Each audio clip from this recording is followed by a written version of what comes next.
này kiểu nhìn vài người quăng kia là cầu cũ kìa, cầu cũ. Đó.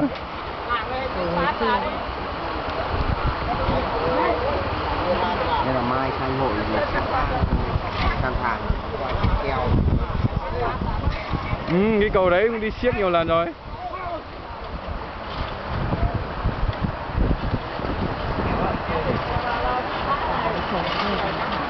Cái này là đâu có phải 9 mét, chỗ 9 có chỗ mấy?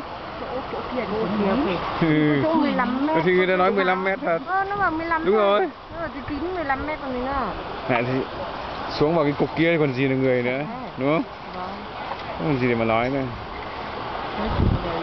Cũng vẫn là điểm Ừ. Rồi.